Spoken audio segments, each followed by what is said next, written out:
సింహం వారి గనక చూసుకున్నట్లయితే ప్రస్తుతం మీకు లగ్నంలో కేతు ఉంటూ డబుల్ ట్రాన్సిట్ అంటే గురువు శని ఇద్దరు కూడా పంచమ భావాన్ని వీక్షిస్తున్నారు. గురువు మీకు లాభస్థానంలో ఉంటూ సింగిల్గా గురువు చూడడం వేరు, శుక్రుడితో కలిసి చూడడం వేరు, మరింత బలం అనమాట దానికి.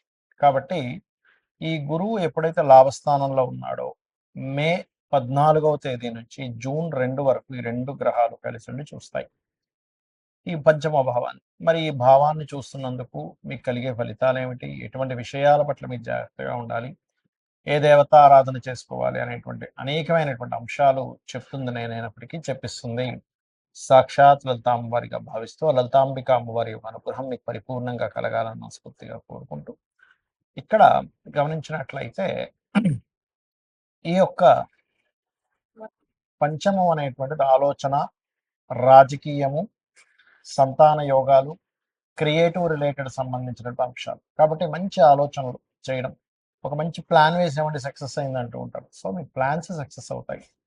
ఎప్పటి నుంచో సంతానం లేదు, మీ జన్మజాతకంలో పంచమ స్థానం పాడైంది, అసలు కలగదని చెప్పేశారు, కానీ ఏంటి మిరాకిల్స్ జరిగిందంటూ ఉంటారు. అలా మిరాకిల్స్ సంతానం విషయంలో ఇచ్చేటువంటివి.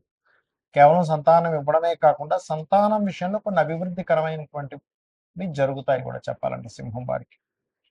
అలాగే మరొకటి ఏంటంటే రాజకీయ నాయకులకు బాగుంటుంది, ఆరోగ్యం కూడా మెరుగుపడుతుంది. పంచమ స్థానం ఎప్పుడైనా యాక్టివ్ అయితే ఆరోగ్యం మెరుగుపడుతుంది, ఇమ్యూనిటీ కాబట్టి.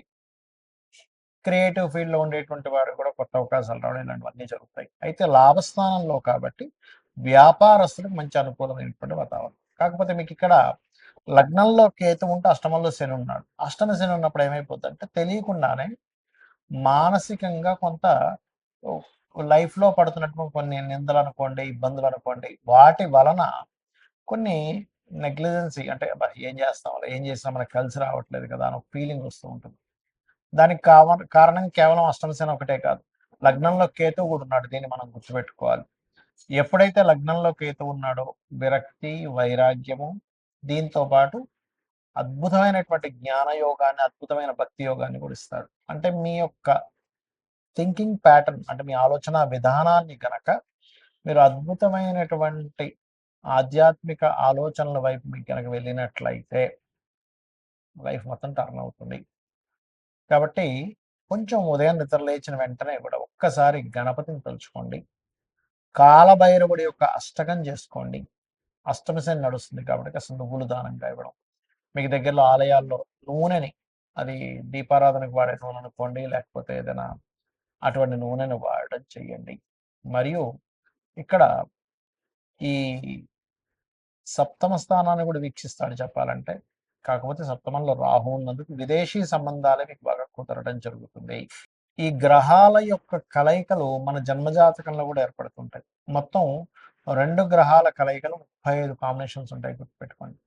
ఇందులో ఫలకృతం ఇచ్చేటువంటి కాంబినేషన్ ఉంటుంది, మధ్యస్థంగా అంటే ఆ యొక్క కాంబినేషన్ మీకు మంచి చేస్తుంది, కొంత ఇబ్బంది ఇస్తుంది, కొన్ని బాగా ఇబ్బందిని ఇచ్చేటువంటివి ఉంటాయి. ఆ 35 కాంబినేషన్స్లో మంచివి ఇచ్చేవి ఎలాగో మనకేం పెద్దగా ఇబ్బంది పడాల్సిన అవసరం లేదు. గురు శుక్రుడు, శుక్రబుధులు, లేకపోతే శని శుక్రులు, రాహువు శుక్రుడు, ఇలా రకరకాల కాంబినేషన్స్ ఉన్నాయి మంచి ఇచ్చేవి.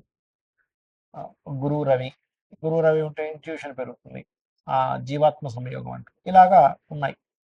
మరి మీడియంగా ఉండేవి కొన్ని ఉంటాయి, కానీ ఇబ్బంది ఇచ్చేవి కొన్ని ఉంటాయి. అంటే శనికేతు అంటే వాళ్ళకి ఎప్పుడైనా శనికేతు ఎవరికైనా ఉన్నప్పుడు వాళ్ళు ఉద్యోగం చేయకూడదు, గుర్తుపెట్టుకోండి. అది 159 యాక్సెస్లో ఉన్నా, కలిసి ఉన్న 159 యాక్సెస్లో ఉంటే కొంత 75% పనిచేస్తుంది, కలిసి ఉంటే 100% పనిచేస్తుంది. అలాంటప్పుడు వాళ్ళకి దేని ద్వారా ధనయోగం ఉందో చూసుకుని వ్యాపారంలోకి వెళ్ళిపోవడం మంచిది. ఎందుకంటే స్వేచ్ఛాయోగం అంటారు శనికేతువుల కలయిక.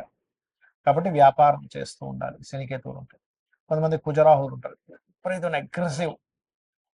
అలాంటి వాళ్ళు మీరు గొడవలకి వెళ్ళకపోతేనే మీరు అభివృద్ధి చెందుతారు, లేకపోతే గొడవ అవుతూ ఉంటుంది ఎప్పుడు కూడా.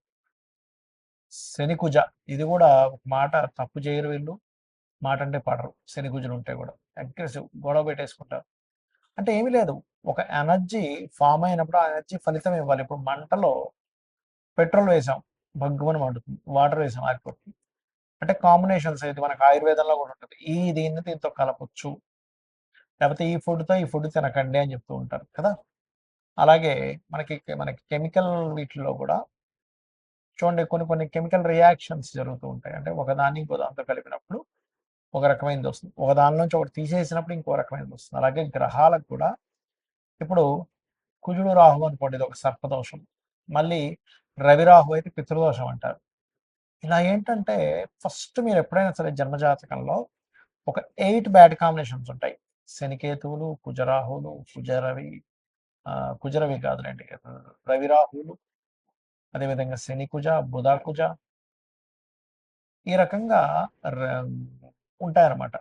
శని శుక్రకేతు ధనహీనత యోగం. అయితే ఇందులో మళ్ళీ అమ్మవారిని ఆరాధించిన, లక్ష్మీ గణపతిని ఆరాధించిన మళ్ళీ అద్భుతమైన ధనయోగంగా మారుతుంది. ఇవి ఒక్కొక్క భావంలో ఉంటే ఒక్కొక్క ఫలితాలు ఇస్తాయి. ధనస్థానంలో ఉంటే ధనం మీద ఎఫెక్ట్ చూపిస్తూ ఉంటుంది. సప్తమం మీద ఉంటేనేమో వివాహం మీద చూపిస్తుంటుంది. 12 మీద ఉంటే ఇన్వెస్ట్మెంట్స్ మీద చూపిస్తూ ఉంటుంది.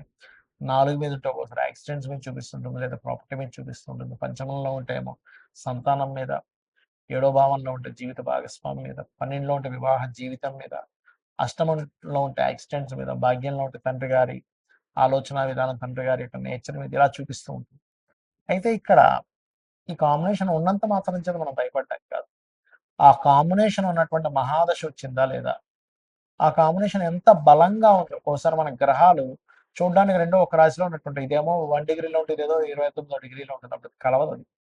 ఎందుకంటే చాలా ఎక్కువ డిగ్రీలు ఉంది. కాబట్టి మీకు అది కనీసం 10 డిగ్రీల లోపల ఉండాలి. 10 డిగ్రీలు మినిమం ఉంటేనే దాని ప్రభావం ఎక్కువగా ఉంటుంది. లేదా ఒక్కొక్కసారి పక్కపక్క రాశుల్లో ఉన్నట్టు ఉంటాయి కానీ ఇదొక రాశి అదొక రాశిలో నక్షత్ర సంబంధం ఉంటుంది. అంటే ఉదాహరణకి ధనిష్ట నక్షత్రం, మృగశిర నక్షత్రము, లేకపోతే ఈ కుజ నక్షత్రాలు 2 పాదాలు అందులో, 2 పాదాలు ఇందులో ఉంటుంటాయి.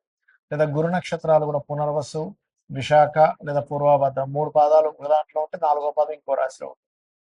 ఆ రకంగా పాదాలు మారినప్పుడు రవి నక్షత్రాలు కూడా, ఇప్పుడు కృత్తిక ఉంది, కృత్తిక 1వ పాదం మేషంలో ఉంటే 2, 3, 4 పాదాలు వృషభంలో ఉంటుంది. అదేవిధంగా ఉత్తరాషాఢ కూడా ఉంటాయి. 1వ పాదం ఒక దాంట్లో ఉంటే సింహంలో ఉంటే 3 పాదాలు కన్యలో ఉంటాయి. ఉత్తరాషాఢ కూడా 1వ పాదం మకరంలో, ధనస్సులో ఉంటే మకరంలో మరో 3 పాదాలు ఉంటాయి. ఇలా పాద సంబంధం వచ్చిన 10 డిగ్రీల లోపల ఉన్న ఆ మహాదశలు నడుస్తున్నప్పుడు అది ఏ భావంలో ఉందో చూసుకొని దానికి సంబంధించిన మీరు పరిహారం కనుక చేసుకోగలిగితే, అంటే ఏ 2 గ్రహాలు కలిసాయో ఆ 2 గ్రహాలు ఏ పోర్ట్ఫోలియోని యాక్టివ్ చేస్తుందో తెలుసుకోవాలి. ఆ సమయం ఎప్పుడు వస్తుందో తెలుసుకోవాలి. అది మహాదశ, అంతర్దశాలు కొన్ని సార్లు ఎలా ఉంటుందంటే అసలు ఆ దశే రాదు కొన్నిసార్లు. అంటే ఉదాహరణకి ఏ శుక్రకేతువులు కలిసి ఉన్నారనుకోండి, అసలు ఈ అబ్బాయి పుట్టడం, అబ్బాయి కృత్తికలోనో రోహిణిలోనో పుట్టాడు. ఆయన కేతు మహాదశ రావాలంటే దాదాపుగా 110 సంవత్సరాలు పడుతుంది. ఎప్పుడు ఆ 110 సంవత్సరాలు అప్పుడు వస్తే ఏంటి, రాకపోతే ఏంటి? మనకి ఏ దశలైనా 70, 80 సంవత్సరాల వరకే గుర్తుపెట్టుకోండి. 70, 80 తర్వాత అన్నీ కూడా కర్మ సంబంధించినవి నడుస్తూ ఉంటాయి. కాబట్టి మహాదశ వస్తుందా లేదా?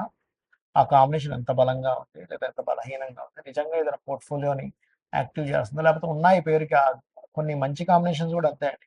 పేరుకి మాత్రం అద్భుతమైన యోగం ఉందండి. ఎందుకంటే 2 గ్రహాల కలయిక ఈజ్ యోగం. మనం ఇప్పటి వరకు ఈ రాశి వారికి ఈ భావాన్ని యాక్టివ్ చేస్తుందని చెప్పడానికి కూడా కారణం ఏంటంటే అది యోగాన్ని యాక్టివ్ చేస్తుంది. కాబట్టి మీకు ఏదైనా ఇప్పుడు నేను చెప్పినటువంటి కాంబినేషన్స్‌లో ఏదైనా పలానా భావంలో ఉంది, ఆ మహాదశ నడుస్తుంది. అంటే శుక్రకేతువులు కలిసున్నారు. శుక్రుడి దశ గాని, కేతు దశ గాని నడుస్తుంటే అది యాక్టివ్ అయిపోతుంది.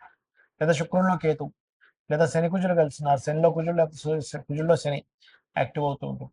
అదేవిధంగా రవి రాహువు కుజుడు, శనికేతువులు ఇలా అది యాక్టివ్ అయినప్పుడు దానికి సంబంధించిన దానం ఇవ్వండి. ఖచ్చితంగా మీరు చాలా పెద్ద ఎఫెక్ట్ నుంచి బయటపడతారు. దానికి సంబంధించిన దానం ఇవ్వడం. ఇప్పుడు శనికేతులు ఉన్నారు, వెంకటేశ్వర స్వామి ఆలయానికి వెళ్ళడం. కుజరాహులు ఉన్నారు, నరసింహస్వామి లేదా దుర్గా ఆలయానికి వెళ్ళడం. రవిరాహులు ఉన్నారు, పితృదేవత ఆరాధన చేయడము మరియు సూర్యాలయాలు, దుర్గా ఆలయాలకు వెళ్ళడం. బుధకుజులు ఉన్నారు, విష్ణు సహస్రనామాలు చదువుకోవడము మరియు లక్ష్మీ నరసింహస్వామి ఆరాధన కూడా చేసుకోవచ్చు అక్కడ. మరియు అదేవిధంగా కుజరాహులు ఉన్నారు, నరసింహస్వామి ఆరాధన చేయడం లేదా రుద్రం చదువుకోవడం. ఇవి చేసినట్లయితే ఖచ్చితంగా మీకు అన్ని విధాలా బాగుంటుంది.